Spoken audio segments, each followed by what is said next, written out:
According to নীতি আয়োগ, ত্রিপুরাতে এখন 8020 জন শিক্ষকের ভ্যাকেন্সিজ আছে এবং 340টা স্কুলে একজন করে খালি টিচার আছে। এবং আমি যদি বিস্তারিত আপনাদের কাছে তুলে ধরি তাহলে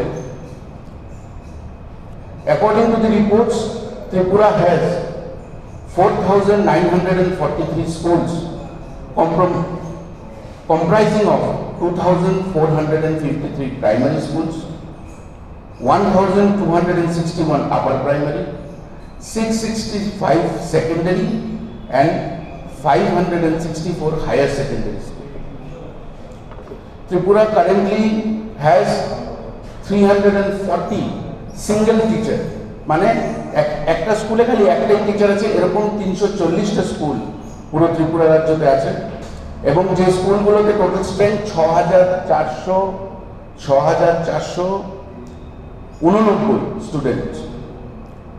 আমরা নীতি আয়োগের থেকে আরও রিপোর্ট যেটা পেয়েছি সেটার দ্বারা এটা বোঝা যায় যে বেকারত্বের হার আজকে কোন জায়গাতে, এডুকেশন সিস্টেমটাকে কিভাবে তারা অন্ধকারের দিকে ঠেলে নিচ্ছে, স্টুডেন্টসদের প্রপার এডুকেশন হচ্ছে না কারণ টিচার্স নেই, টিচার্সদের নিয়োগ করা হচ্ছে না, 8,000-এরও বেশি শিক্ষকের ভ্যাকেন্সিজ আজকে ত্রিপুরাতে আছে।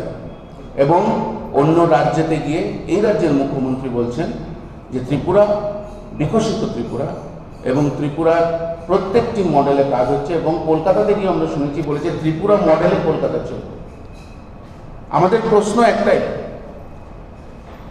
যে যুবকদেরকে নিয়ে দিনের পর দিন যে ছিনিমিনি খেলা এই রাজ্য সরকার, এই ভারতীয় জনতা পার্টি করছে, আমরা দেখছি যে কিভাবে তাদেরকে বিভ্রান্ত করার জন্য দুদিন পরে পরে রবীন্দ্র বার্ষিকীতে ঘটা করে প্রোগ্রাম করে তাদেরকে হলুদ খাম দেওয়া হয়। এবং আমরা ভাবি হলুদ খাম দিয়ে দেওয়ার পরে হয়তো পরের দিন থেকে তারা চাকরি জয়েন করে, কিন্তু সেটা সত্যি না। আপনারা গিয়ে জিজ্ঞেস করবেন, দেখবেন অনেক এরকম ক্যান্ডিডেট আছে যারা 1 বছর, 1.5 বছর, 11 মাস, 18 মাস ধরে বসে আছে সেই হলুদ খাম নিয়ে, কারণ তাদের পোস্টিং হচ্ছে না।